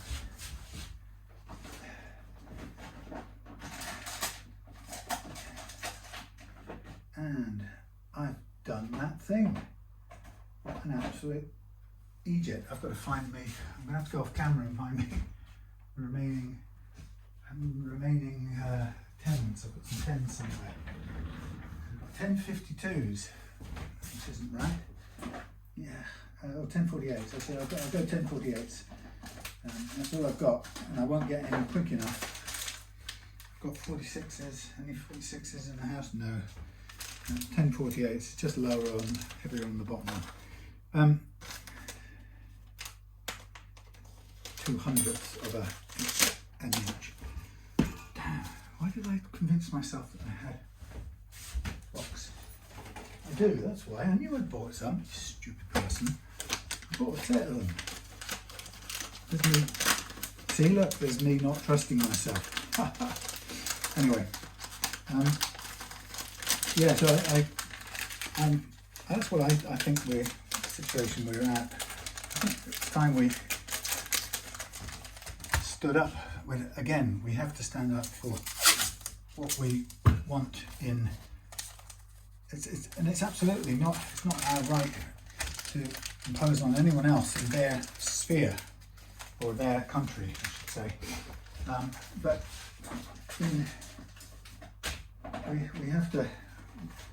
we have to be willing to risk supporting somebody who doesn't want their sovereignty and their right to live as they choose as an independent country. And I know Putin says they're not an independent country. I declare they're not, therefore they're not. That doesn't make it so. They are independent, and that gives, in the playground, that gives us a right to stand up for them. And if the bully doesn't like the threat of some people coming to a little kid's rescue, then let the bully fight all of us if he has to. I'm afraid there's only that way to put a stop to it. There's no other way. If we walk away, the bully will not only finish off the little kid that he was bullying before, but he will move on to the next one. And actually, there's every possibility that the next one will be you, or somebody you care about even more than you care or knew about Ukrainians. So I think it's time we took a stand on something we cared about. But that's just my take on it. The one thing the Russians know about it is the all-corrosive application of fear. That is the only thing they've learned in 200 years, 110 years or so, 105 years of post-revolutionary whatnot, is the application of fear. the use and the application of terror. That's what they have become best at, unfortunately. And you know, I wish the British government would admit that to themselves and proceed from that point of view. You know, and to do that, you'd have to acknowledge your actual sense of terror and fear in the face of this threat. And I don't think, you know, with people are trained to do that, certainly not in public. But we need to admit it, because you can't get past it without admitting it. Anyway, so there goes my take on how things are. So let's just get the zoom in on here for a minute. This is how I wind things on. It's simple, and it's dependable, and it puts the minimum amount of windings for the maximum grip, I found. So pull all the way through until it's taut, come up with the right hand, grab the string at the first fret, pull it back to the second fret, and then wind on, keeping the held string above the loose string as it comes round, and keeping it all under tension, as you can see I'm doing, over the loose string. And then as this goes round, this time pull up the loose string, and as it comes round, push the held string under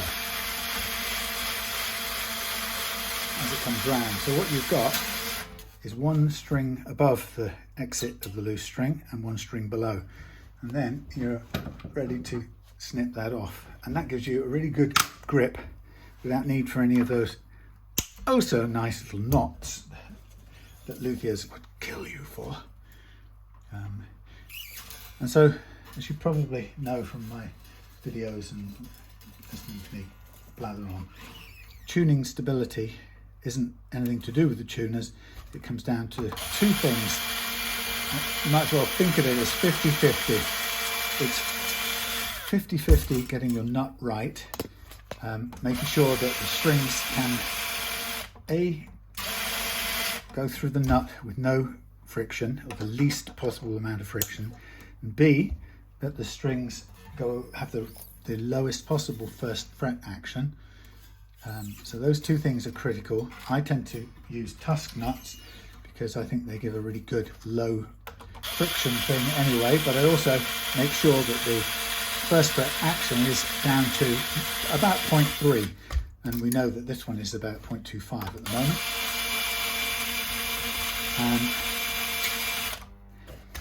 So that's 50% getting the nut right, and the other 50% is stretching out all the slack in your strings when you put them on.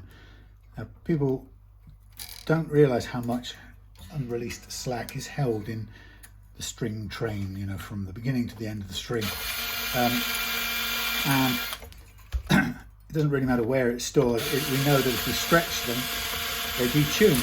And so the idea is we're going to, once we've done the nut, when we put the strings on, you want to spend 20 minutes maybe stretching the strings out until they won't release any more detuning, or they won't detune anymore, I should say.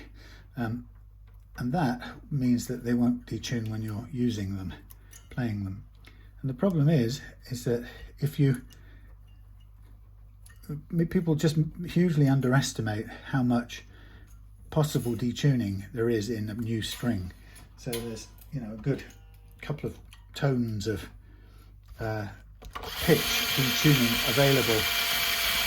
This is a little bit of a tricky, it's a bit hard to do this one, so I'm going to have to hold it here. It's not the ideal thing, but it's got a fixed and slightly unusual string tree. So I'm just going to do a bit of a fiddle to keep it in place. Yeah, so 50% your nut and 50% the unreleased slack in your strings, 0% your tuners. Even the cheapest tuners will work perfectly well if you get those other parts right. Now, if you do the nut really well, pay attention to the slots and the material and so on and so forth, all of that will be wasted if you don't stretch out the strings, because you'll still be out of tune a lot of the time. It will infuriate you.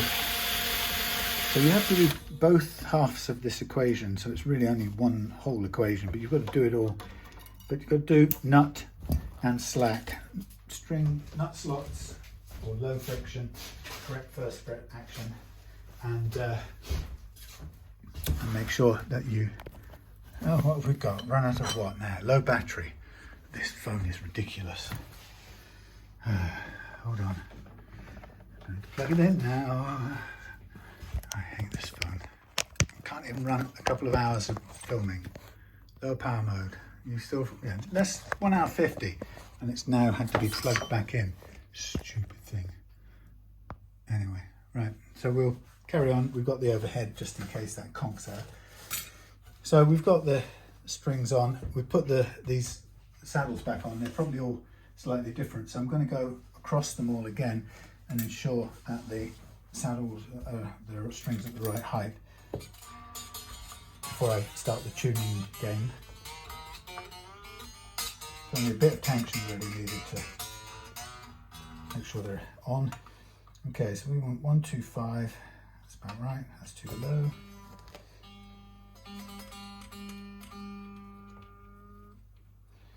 One, 2, 5, please. Too low. So somebody asked me the other day, why do you insist on measuring at the last fret? And the answer to that is quite simple. Because I do. All right, it suits me. Why? It doesn't. I get to the place I want to get to doing it this way, right? And why should you care? I'm not telling you to do it this way. I'm not telling you it's the best or the only way. I'm telling you it's how I prefer to do it. And that's all. And you know, if you want to do it at the 12th fret, because it makes it easier for you to calculate adjustments, that's absolutely fine. For some reason, it suits me better. Now, first thing I'm going to do when I get the strings on is I'm going to just sort of gently pull all of them to make sure they're on. Now, since we've taken the neck off and placed or redone the hole, I want to make sure that the neck is on in the right place. So it's a little bit, what I would say, close to the E string's a little bit close to the fingerboard. So I probably want to bring this a bit closer. So I'm going to do a slight slacking off of the the neck screws, and then I'm going to put this slightly under pressure, like so. And all I want to do is just allow the neck to sit into the pocket, along the pocket wall as much as possible, and then do it back up. And I'll do 3 lightly and just check. Yeah, that's better. And then I'll do more full weight.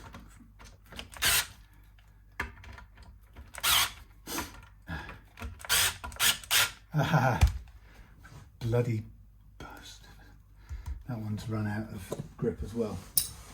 Son of a... Right, slack off. Damn it. Shouldn't have trusted this. Right, I'm slacking off. I'm sticking this, clamping the frets just to keep them in one place. Right, now we've got this one now that needs to be redone. This one needs redoing. And frankly, Scarlett, I would be probably better off doing all 4 of them now, because I'm just going to do the 3 and this other one, and then I'm going to find that that one falls apart. So now I have to do this a little bit clumsily. Over there, flip you over. Right, I'm going to do it all again. I'm just going to trim that back where it's sat up because it's slightly full of this hardwood. Get me glue, get me thingy. Okay, now assuming these are all approximately the same size, I will get me a tapered, make 4 of these slightly tapered.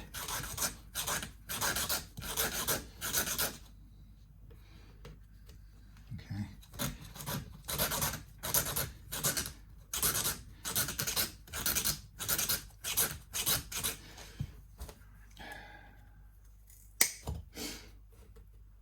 Okay. Wrong glue, wrong glue. My name is Wrong Glue. So you can see that just as we thought we'd got, now this could be a downside. Now I'm thinking of it, this actually could just be a negative of the torrefied maple. So it could be one of the downsides. So just as when we have when we find ourselves with plywood, it's incredibly falls apart and it doesn't really like multiple slackings, doings, ups. All right. I think we're probably going to find that it may well be the case that what we call it, thingy maple is going to do the same, torrefied maple.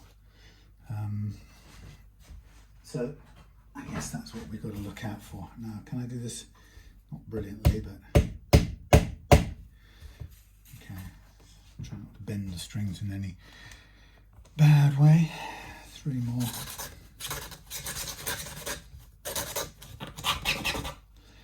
Yeah, that could well be a downside of torrefied maple. Anyway, so that was the world of bullying and international politics, according to Sam at Really Love Guitars. But you know, it did strike me at some point as I just thought to myself, you know, peace at any cost. Just it's not, can't be good enough.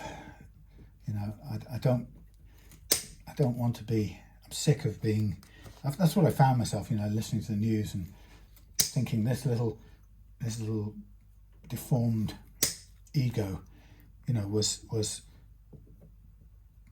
threatening mine and my children's existence. You know, in a very real way. You know, and I had to kind of sit at home and fear it, or ignore it, which isn't a very realistic thing. But so I just thought, I don't like that helpless feeling of, you know, oh well, let's you know, we'll sit here while that inadequate ego gets off and, you know, possibly wrecks the entire world and everyone, all of us in it, you know, because he can, because he's the big bully in the schoolyard. We're all far too afraid. Oh, that wouldn't be good. Why don't we put the plate on there? Yeah, you didn't spot that, did you? Anyway, yeah. So that's what I think. I don't think we can. I don't want to live like that. You know, and I think that story of appeasement from the Second World War and the memory of the Brits trying so hard to stop there being, you know, a war at any cost, you know, giving away to Adolf Hitler anything that he asked for. Now this is a little bit trickier because I'm going to hold this in place and do my drilling here.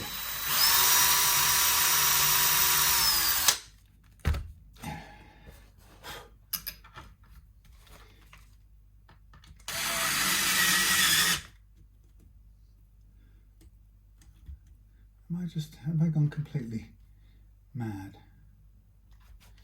Oh, this is just, I feel like a complete idiot. I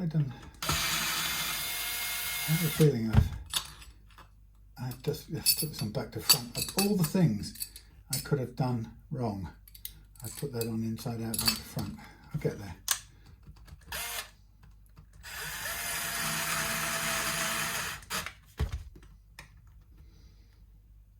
Okay, now we'll get there.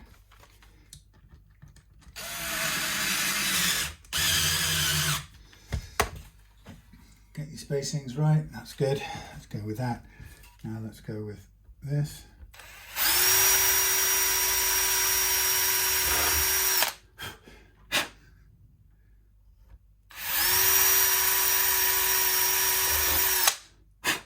So we'll get there eventually.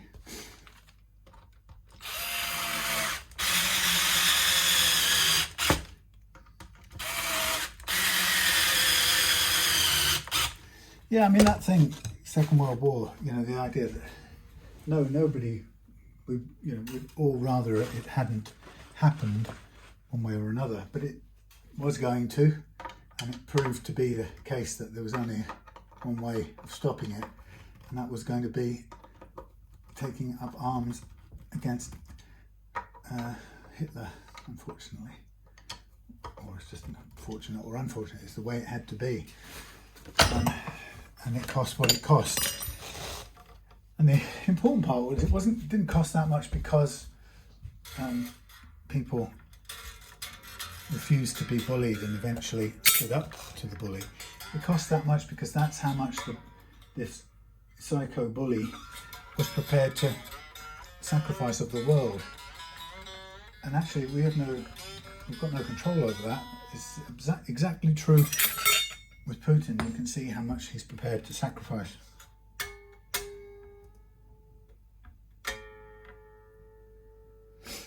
Actually, that's the wrong word. That implies that he's giving something up.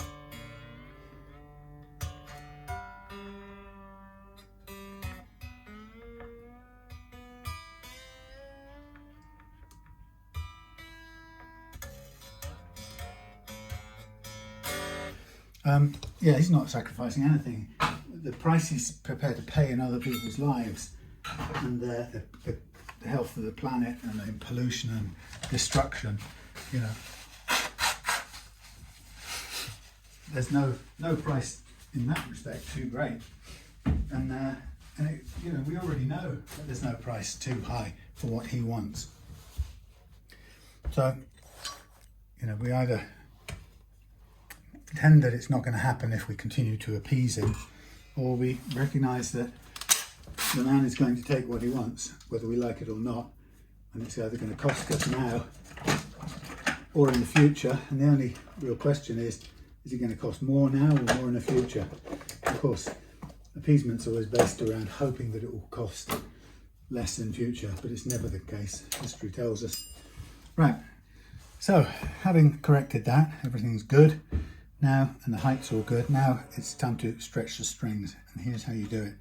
Grab them between thumb and forefinger and press in that kind of localized area, and then switch to the next string and go all the way up and down, and you'll hear them when you tune them up next. They'll all be out of tune, and that amount of detuning is the amount it would have detuned without you physically doing it, but it would have done it when you least wanted it to do, i.e. when you were playing with your band or with your friends or whatever, or even just on your own, and it would have gone out of tune, and you'd be the one frantically tuning halfway through the song or immediately after every song.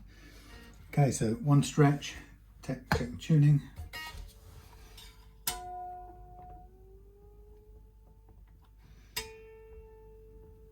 That's how much. Oops.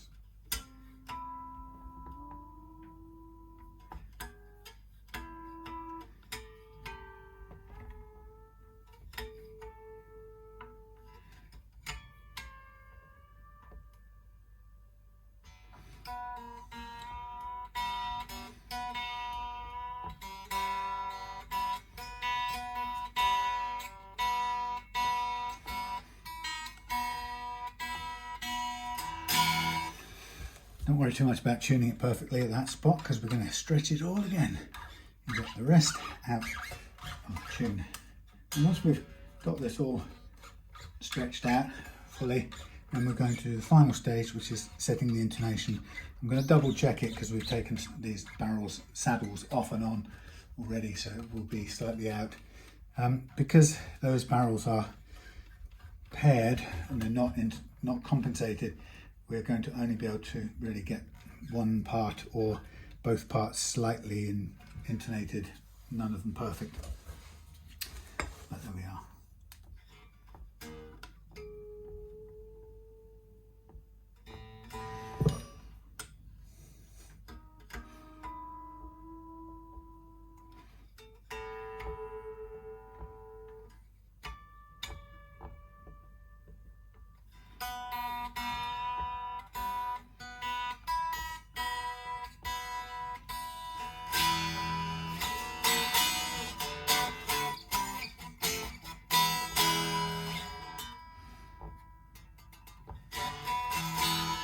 Okay, one more time stretching and then we'll be ready to intonate.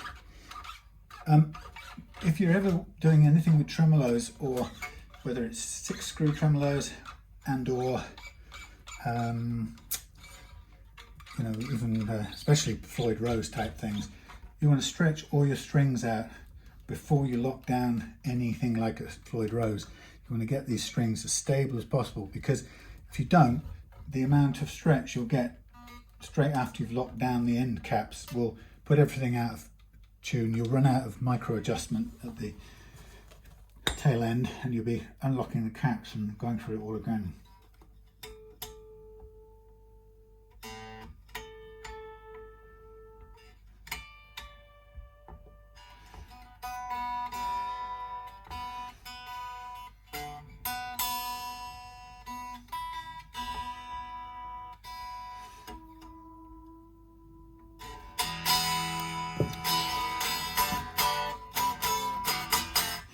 Beautiful. Right, final stage.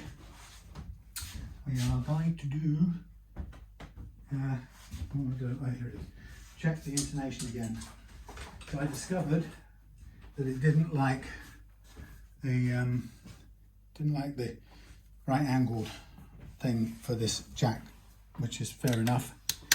It happens, it's the way it is. I don't like resting on the jack socket, so I'm going to kind of prop that up a little bit here. Gonna get some of this up on there and we'll plug it in. So, intonation. Let's get it done.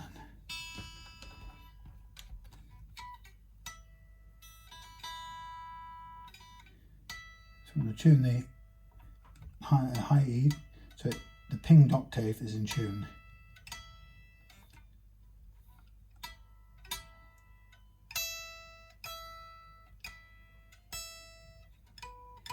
And the idea is then we fret the note. Once we've got the pinged harmonic in tune, we fret the note. Let's get plectrum. Ping the harmonic, get it in tune, and then fret the note at the 12th fret. And it should be the same note.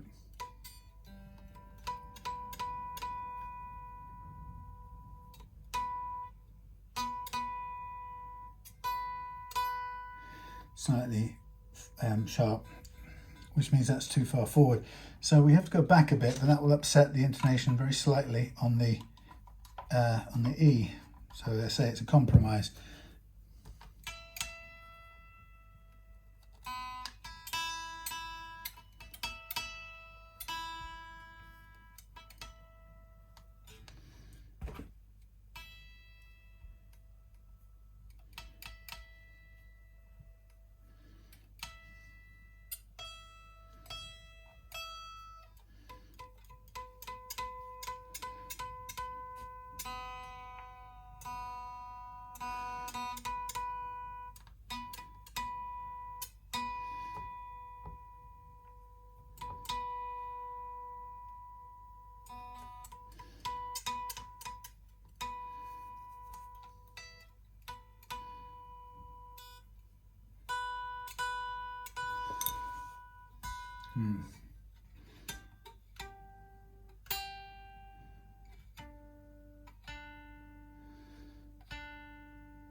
Yeah.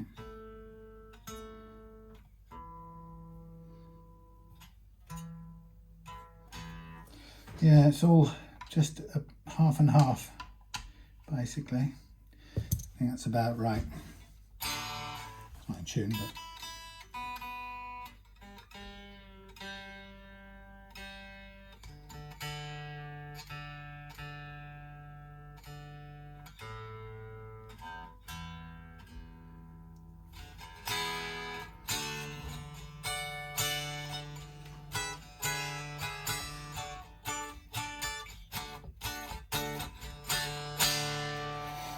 Yep, compromise. That's pretty good. This will do for now. There we are. That's battery nearly out. We've got probably just enough battery power to run past you and zoom in and say, it's all done. Everything's done. Yeah. So we learned, oh, I've just got to wipe off that stuff. We learned that it could well be that thingy maple, what's the word, Sam? Spalted, no, roasted maple could well be, well, it's more brittle, so it's kind of wearing out quicker on the screws, so you don't get as much life on your screw redos and undos and redos. So it's a candidate down the line for future threaded inserts. And that's good to know. I haven't seen that before, but I've only really had pretty new, roasted maple necks through. So I think that's learned me something important. So I'm just gonna bring these up a little bit.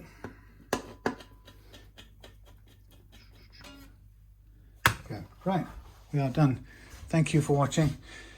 Oh, see you in a couple of days. That was not you watching, but I'll see you, Joe, in a couple of days when you come to collect the guitar. Bye.